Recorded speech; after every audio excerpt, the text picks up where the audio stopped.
Hallelujah. चलिए हम एक सवाल के साथ शुरू करते हैं। बुद्धिमान बच्चे कौन होते हैं? जो अपने माता पिता की आज्ञा को मानकर और अपने माता पिता का भय मानकर उसके अनुसार चलते हैं, या अपने माता पिता की बातों को इग्नोर करके चलते हैं। कौन बुद्धिमान है?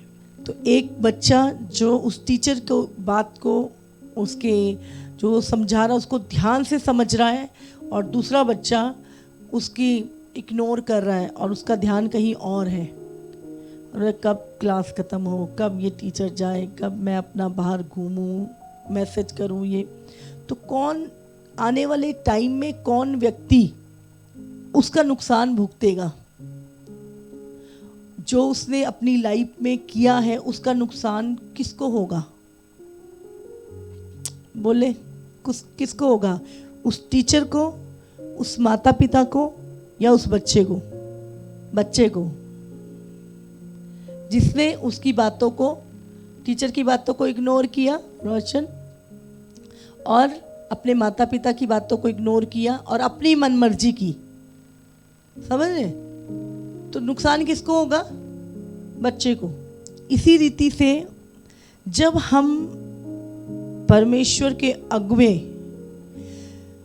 जो आपको वचन सुनाते हैं, हाँ, कुछ चीज़ें आपको समझाते हैं, कुछ चीज़ें बताते हैं, तो कुछ लोग ध्यान धर के उसको सुनते हैं और मानते हैं और उसका फायदा, प्रतिफल पाते हैं पूरा। और कुछ लोग सारा दिन का तो बोलना ही काम है, कौन करे अब इतना, सारा दिन ही कहते रहते हैं करो करो करो, हमारा दिमाग नहीं। तो नुकसान किसका है? एक विश्वासी का या एक अगुवे का? बच्चा तो इनको ले लो, बताइए, अगुवे का या विश्वासी का नुकसान है? बोलो। विश्वासी का। लेकिन आज की डेट में कुछ ऐसा ही हम देखते हैं। तो वचन क्या कहता है आज हम उसको देखेंगे। सबसे पहले हम निकालेंगे प्रेरितों के काम, उसका 2, उसका 40 से 42 हम पढ़ेंगे। तो क्या लिखा है यहाँ पे, पढ़ेंगे अभी। उसने बहुत और बातों से भी गवाही दे देकर समझाया कि अपने आप को इस टेढ़ी जाति से बचाओ। हाँ, उसने बहुत और बातों से भी, बहुत सारी बातों से गवाही दे देकर, एग्जाम्पल दे देकर उनको समझाया। क्या समझाया? कि अपने आप को टेढ़ी जाति से, संसार के लोगों से, टेढ़ी जाति से, जिनके अंदर परमेश्वर का भय नहीं है, टेढ़ी जाति से बचाओ।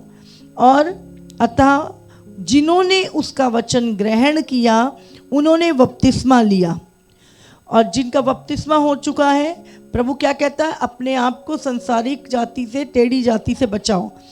और उसी दिन 3000 मनुष्यों के लगभग उनमें मिल गए। अब जब 3000 लोग विश्वासियों के झुंड में मिल गए, अब वो क्या करते थे? पहली कलीसिया क्या करती थी? प्रेरित क्या करते थे? उसके बाद जो उनमें मिलते गए वो क्या करते थे? और आज हमें भी वही करते जाना है। अब वो क्या करते थे? यहाँ लिखा है, और वे प्रेरितों से शिक्षा पाने और संगति रखने और रोटी तोड़ने और प्रार्थना करने में लौलीन रहे। क्या किया शुरुआत की कलीसिया ने? वो प्रेरितों से शिक्षा पाते थे। समझ रहे? तो क्या हमारे जीवन में कोई प्रेरित, कोई अगवा, कोई मेंटर, कोई पास्टर, क्या हमारी अगुवाई कर रहा है प्रभु के वचन से? क्या हमारी लाइफ में कोई प्रेरित है जिससे हम शिक्षा पा रहे हैं? क्या संगति रखने के लिए हमारे पास कोई जगह है? हमारे पास कोई प्लेटफॉर्म है जहाँ पे हम परमेश्वर के वचन को सुन के संगति कर सकते हैं? हाँ, और रोटी तोड़ने, प्रभु भोज लेना, और प्रार्थना करने में लौलीन रहे। क्या हम प्रार्थना करने में लौलीन हैं? तो ये जो शुरुआत की कलीसिया, अगर आप अपने आप को विश्वासी कहते हैं और आपने बपतिस्मा ले लिया, लेकिन वचन की शिक्षा नहीं आपको मिली और ना आप समझते हैं, तो भूल जाओ। आज बहुत सारे लोग एक बहुत बड़ी गलतफहमी में हैं। उनको लगता है एक बार प्रभु में आ जाओ, दुष्ट आत्मा से छुटकारा पा जाओ, बपतिस्मा ले लो, उसके बाद हमारी स्वर्ग की टिकट पक्की। और इसी गलती के कारण 10 कुंवारियों में से 5 रह जाएंगी। इतना काफी नहीं है। बहुत सारे लोगों को लग रहा है हम स्वर्ग जा रहे हैं बस इतना ही करके, ना वो संगति में, ना वो प्रेरितों से शिक्षा पाने, ना अगुवों की अधीनगी में, ना प्रार्थना में, ना कोई प्रभु भोज में, ना कोई सेवा में। और हमें लगता है कि अब तो ये शुरुआत की कलीसिया क्या करती थी, ये सारी चीजें करती थी। और आगे लिखा है 47 में, और परमेश्वर की स्तुति करते थे। और वो क्या करते थे, परमेश्वर की स्तुति करते थे और सब लोग उनसे प्रसन्न थे और जो उद्धार पाते थे उनको प्रभु प्रतिदिन उनमें मिला दे। हालेलुया। तो क्या था, सब लोग उनसे प्रसन्न थे क्योंकि अब क्या था, उन्होंने पाप छोड़ दिया, बुराई छोड़ दी, भली बातों में लगे, भले कामों में लगे। तो सब लोग क्या थे, उनसे प्रसन्न थे। आज हमारे घर के हमसे प्रसन्न नहीं होते, हमारे घर के हमसे दुखी हैं, लेकिन यहाँ पे लिखा है सब लोग उनसे प्रसन्न थे। क्या कौन प्रसन्न है आपसे, बताइए? कोई आपसे खुश है क्या आपकी लाइफ से? लिखा है जब ये चीजें करते थे, वो प्रार्थना में लौलीन रहते थे, शिक्षा पाते थे, संगति करते थे, तो सब लोग उनसे क्या थे, प्रसन्न थे, क्योंकि उनका जीवन क्या था, स्तुति का जीवन बन गया। हालेलुया। इब्रानियों 13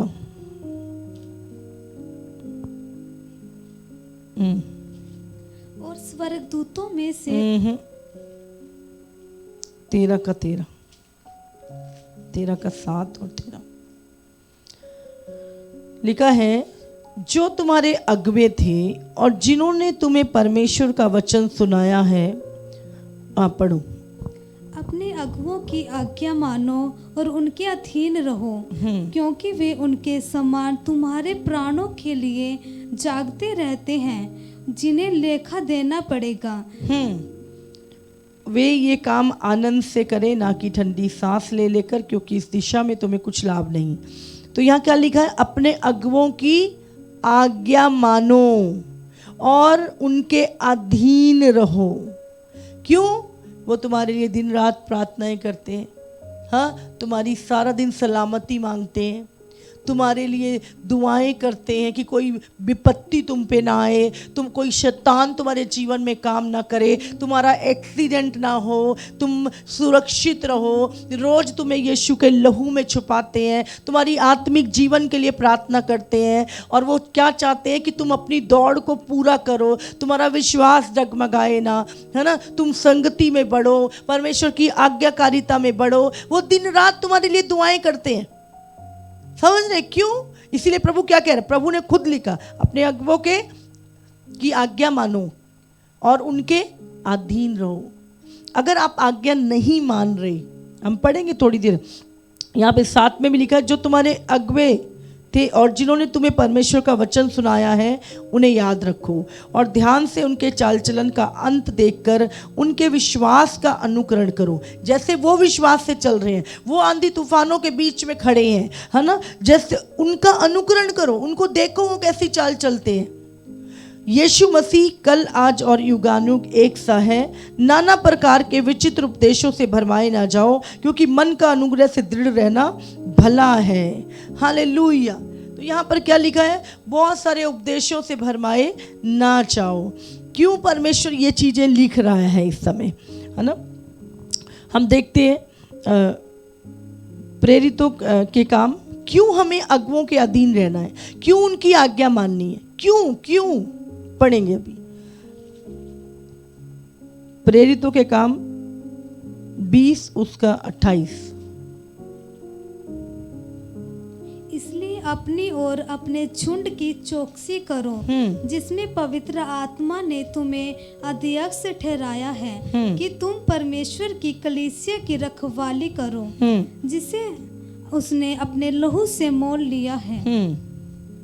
पढ़ो पढ़ो। मैं जानता हूँ कि मेरे जाने के बाद फाड़ने वाले भेड़िए तुम में आएंगे जो झुंड को ना छोड़ेंगे। तुम्हारे ही बीच में से भी ऐसे ऐसे मनुष्य उठेंगे जो चेलों को अपने पीछे खींच लेने को टेढ़ी मेढ़ी बातें कहेंगे। हाँ, यहाँ पे पौलुस क्या बोल रहा है, वो हमें चिता रहा है। उसने कहा तुम अपने झुंड की चौकसी करो जिसमें पवित्र आत्मा ने तुम्हें अध्यक्ष ठहराया है, कि तुम परमेश्वर की कलीसिया की रखवाली करो जिसे उसने अपने लहू से मोल खरीदा है। मैं जानता हूं, पौलुस कहता है, मेरे जाने के बाद फाड़ने वाले भेड़िए तुम में आएंगे जो झुंड को ना छोड़ेंगे। से ऐसे ऐसे मनुष्य उठेंगे जो चेलों को अपने पीछे खींच लेने को टेढ़ी टेढ़ी बातें करेंगे। इसलिए जागते रहो और याद करो कि मैंने 3 साल रात दिन आंसू बहाकर तो हर एक को चितौनी देना ना छोड़ा। हालेलुया। मैं तुम्हें बताता रहा, फाड़ने वाले भेड़िए आएंगे, झुंड को तत्तर बितर करेंगे, हाँ, और वो तुम्हारे बीच में से ही उठेंगे और तुम्हें क्या करेंगे, टेढ़ी मेढ़ी बातें करेंगे, टेढ़ी मेढ़ी बातें करेंगे और तुम्हें क्या करेंगे, झुंड से अलग करेंगे, तितर बितर करेंगे। आप सोचो, मैं एग्जांपल दे दी कि अगर एक चरवाहा, हम देखते ना, बहुत बार आपने देखा होगा जब हम बाजार में जाते हैं, हमें कभी हम सड़क पे जाते तो बड़े बड़े हमें झुंड मिलते हैं, है ना, बकरी के, भेड़ों के और भैंसों के झुंड होते हैं। तो हम देखते हैं सड़क पे भी जा रहे होते, गाड़ियाँ चल रही होती, लेकिन उनके आगे आगे एक चरवाहा चल रहा होता है ना। भेड़ों के साथ एक या दो, एक चरवाहा पीछे चल रहा होता है, एक आगे चल रहा होता है, या कई बार दोनों आगे चल रहे होते हैं और भेड़ें पीछे पीछे चल रही होती हैं। इधर से कोई ट्रक आ जाता है तो चरवाहा उनको साइड में कर देता है, तो उनकी पूरी अगुवाई करता है। हमें नहीं पता वो कहाँ से आते हैं और हमें नहीं पता वो कहाँ जाते हैं। हम कुछ दिनों बाद फिर उनको देखते हैं, लेकिन हम देखते हैं वो फिर से हम उनको देखते हैं, चरवाहों को देखते हैं और उस भेड़ों के झुंड को देखते हैं, पर हम नहीं जानते वो कहाँ आते हैं, कहाँ जाते हैं। ऐसा हमने बहुत बार देखा है। आप सोचो, अगर वो चरवाहे सोचो एक बड़ा झुंड जा रहा है भेड़ों बकरियों का, और वहाँ पर से चरवाहा को कुछ हो जाए, हार्ट अटैक हो जाए, कुछ हो जाए, वो झुंड का बनेगा क्या? सोचो। हाँ, कोई ट्रक आता था तो चरवाहा साइड में कर देता है, जहाँ पे हरी घास होती है, जहाँ सुरक्षित होता है, उनको लेके जाता है। हाँ, किसी के पैर में पट्टी बंधी होती है, किसी के निशानियां लगी होती हैं। तो आप सोचो, बिना चरवाहे के वो झुंड का क्या होगा? कुछ तो नीचे ही आ जाएंगी गाड़ी के, कुछ गड्ढों में चली जाएंगी, कुछ भटक जाएंगी, कुछ लोग उठा के ले जाएंगे, है ना, कुछ ऐसे ही खत्म, पूरा झुंड तितर बितर हो जाएगा बिना चरवाहे के। ऐसे ही है जब लोग अपनी लाइफ में किसी चरवाहे को, किसी अगवे को नहीं रखते, उनकी जिंदगी भी ऐसी हो जाती है। और बहुत सारी कंप्लेन, हम 20 साल से परमेश्वर में हैं, पर बिना अगुवाई के, बिना अगवे के, कोई गाइडेंस नहीं, कोई आज्ञाकारिता नहीं, कोई अगवे की अधीनगी नहीं, है ना, हम सिर्फ चल रहे होते हैं। मैं आपको बता रही हूँ, आज जो सबसे बड़ी ज़रूरत है विश्वासियों को, वो है एक सही अगुवाई की, एक सही मार्गदर्शन की, जो अगवा आत्मा में भरा हुआ हो और जो वचन से तुम्हें गाइड करता हो, तुम्हारी अगुवाई करता हो। हालेलुया। अपने लाभ के लिए नहीं, अपने लाभ का कारण नहीं बनाना। तो लिखा है, बहुत सारे आएंगे जो तुम में से उठेंगे, बाहर से नहीं आने वाले, तुम्हें भटकाने वाले, तुम्हारे ही झुंड के में से आएंगे। और क्या करेंगे? क्या जरूरत है चर्च जाने की, क्या ज़रूरत है टाइथ देने की, क्या ज़रूरत है संगति की, तुम खुद ही पढ़ लो, खुद ही कर लो, खुद ही तुम सब कुछ। वो क्या करेंगे? झुंड को तितर बितर करने की कोशिश करेंगे, भरमाने की कोशिश करेंगे। कैसे? टेढ़ी मेढ़ी बातें। इसीलिए हाँ, तो तुम क्या उनकी टेढ़ी मेढ़ी बातों से पहचान सकते हो कि ये व्यक्ति मुझे भरमाने के लिए आया है। और प्रभु ने कहा अंत के दिनों में क्या है? भरमाने वाले आएंगे और झुंड को तितर बितर करेंगे ताकि उनको फाड़ खाएं। पर वो भेड़ों के भेष में होंगे, पर अंदर से वो क्या है? भेड़िए होंगे। हालेलुया। तो इसीलिए अगुओं के पीछे जाना, अगुओं की अधीनगी में रहना, उनकी आज्ञा मानना जरूरी। आप सोचो, वो झुंड अगर बिना चरवाहे के हो, क्या होगा, कहाँ जाएंगे वो? हाँ, पता लगे 2-4 पकड़ के ले गए, कट करा, शाम को खत्म बेड़े। और ऐसे ही वो करने वाले, ऐसे ही लोग करते हैं। जब वो तुम्हें झुंड से निकालते हैं, तुम्हें तितर बितर करते हैं, तुम्हारे अगुओं के विरोध में तुम्हारे लिए कान भरते हैं, है ना, वो क्या करते हैं, तुम्हें झुंड तितर बितर करके कहीं के नहीं रहते। तुम फिर तुम्हारी लाइफ में कोई सही डिसीजन नहीं ले पाते हो आप। हालेलुया। तो याद रखें, हमेशा अगुओं की बातों को सुने, उनकी आज्ञा को माने, उनकी अधीनगी में रहे, क्योंकि वो तुम्हारे लिए दिन रात जागते और प्रार्थना करते रहते हैं। हालेलुया। ये प्रभु ने लिखा है, प्रभु की इच्छा है। आगे हम एक वचन और निकालेंगे, प्रेरितों 5,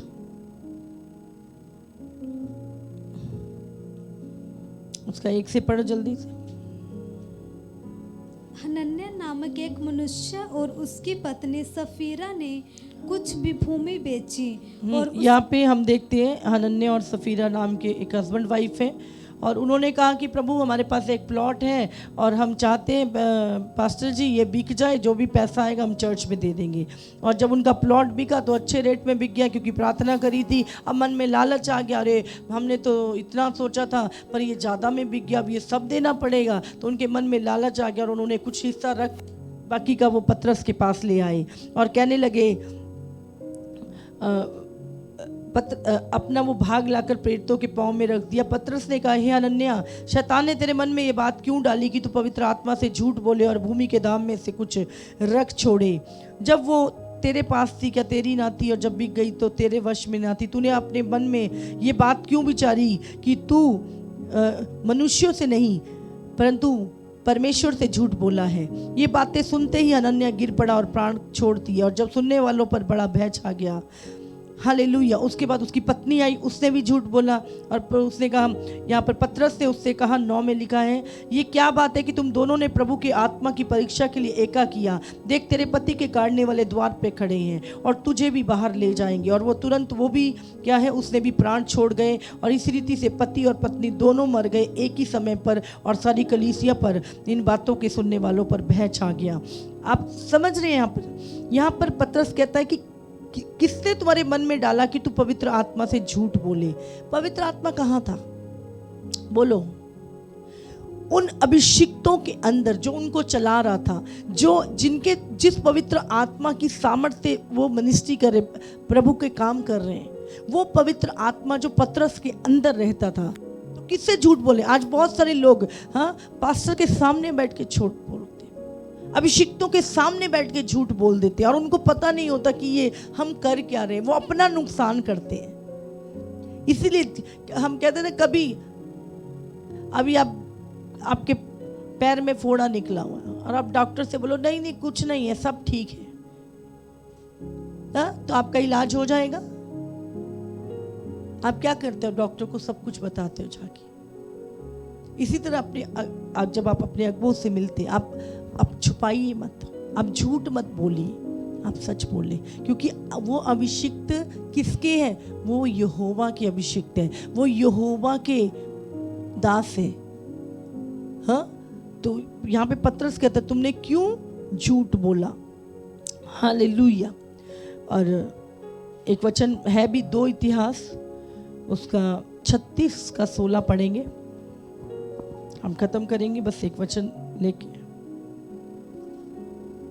परंतु वे परमेश्वर के दूतों को ठट्टों में उड़ाते, उसके वचन को तुच्छ जानते और उसके नबियों की हंसी करते थे। अब जानते यहाँ पर लिखा, क्या लिखा है? पर वे परमेश्वर के दूतों को ठट्ठों में उड़ाते और उसके वचनों को तुच्छ जानते। उसका वचन है ना, हम कहते हैं प्रभु के वचन को मानो, संगति करो, उपवास करो, बीज बो, है ना? तो क्या करें? प्रभु का वचन सिखा रहे हैं, लेकिन क्या था? वो परमेश्वर के वचनों को तुच्छ जानते और उसके नबियों की, क्या लिखा है? हंसी करते थे। उसके नबियों का मजाक बनाते थे, हंसी करते थे। अतः यहोवा अपनी प्रजा पर ऐसा झुंझला उठा कि बचने का कोई उपाय न रहा। आप जानते हैं, जो लोग परमेश्वर के दूतों को ठट्ठों में उड़ाते हैं, उसके वचनों को का मजाक बनाते, तुच्छ समझते हैं, अरे काम नहीं करेंगे, कुछ नहीं होगा, और उसके नबियों की हंसी करते हैं। बाइबल में लिखा उनके पास बचने का उपाय नहीं रहता। यहोवा झुंझला गया और लिखा बचने का उपाय। हनन्याह और सफीरा के पास बचने का उपाय नहीं रहा, मर गए दोनों। आज जो लोग प्रभु के वचन को तुच्छ जानते, उनकी नबियों की हंसी उड़ा रहे हैं, मैंने बोला बचने का उपाय नहीं रहेगा, बच ही नहीं सकते।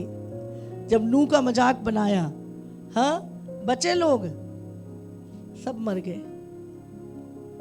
जब लूत ने कहा भाई आग बरसने वाली है, उसके दामाद लोगों ने मजाक बनाया, कहता ऐसा भी कभी होगा, दुनिया ऐसी चलती रहेगी। जैसे ही लूत को बाहर निकाला, आग बरसी और सब जिंदा जलाए गए। और आज भी लोगों को लग रहा है अरे इनका तो काम है, संगति में बढ़ो, प्रार्थना में बढ़ो, ये हो परमेश्वर आने वाला है, ये तो रोज ही बोलते रहते हैं। और हम कहते हैं अरे खाओ पियो मौज करो, क्यों इनके वचनों पे? प्रभु कहता बचने का उपाय नहीं रहेगा ऐसे लोगों के पास, जो आज प्रभु के नबियों की, उनके सेवकों की बातों को तुच्छ समझ रहे हैं, नबियों की बातों को की हंसी उड़ा रहे हैं। उनका बचने का उपाय नहीं रहेगा, याद रखिए। हाँ, बचने का उपाय नहीं रहेगा। इसीलिए अगुओं के अधीन रहो, उनकी आज्ञा मानो। प्रेरित तो 19 उसका 36 वचन, क्योंकि इन बातों का, जबकि इन बातों का खंडन हो नहीं सकता, पढ़ो। अतः जब इन बातों का खंडन ही नहीं हो सकता तो उचित है कि तुम शांत रहो। क्या है? जब जो बातें लिखी हैं ये मिट ही नहीं सकती, खंडन हो ही नहीं सकता बिना पूरे, ये कोई बात इसमें से टलेगी नहीं, तो उचित है कि शांत रहो और बिना सोचे विचारे कुछ ना करो। पढ़ो। और बिना सोचे विचारे कुछ ना करो। हाँ, बिना सोचे विचारे कुछ ना करो, अपनी मन मर्जी बिना सोचे विचारे कोई डिसीजन नहीं। सुनो अगवे क्या कह रहे हैं, वो कह रहे दिन बुरे हैं, ऐसे चलो ऐसे चलो। तुम्हें क्या कर रहे हैं? तुम्हारी अगुवाई कर रहे हैं। रास्ता टेढ़ा मेढ़ा है, टेढ़ी जाति से बचाओ, संसार के लोगों से बचाओ, धन के लोभ से बचाओ अपने आप को, शरीर की अभिलाषाओं से बचाओ। तो वो क्या कर रहे हैं? तुम्हारी अगुवाई कर रहे हैं, तुम्हें लेके चल रहे हैं। अभी उपवास रखो, दिन कठिन आने वाले हैं, उपवास कर रहे हैं। अभी जी प्रेयर करनी है, नाइट प्रेयर शुरू हो गई है, ये प्रेयर शुरू हो गई है। क्यों? तुम्हारी अगुवाई कर रहे हैं कि तुम कंफर्टेबल निकल सको, तुम्हारे ऊपर कोई दिक्कत ना हो आए। समझ रहे हैं? तो अगुओं की वो चाहते हैं झुंड को की अगुवाई करते हैं, इसीलिए प्रभु ने चरवाहे रखे हैं। हालेलुया।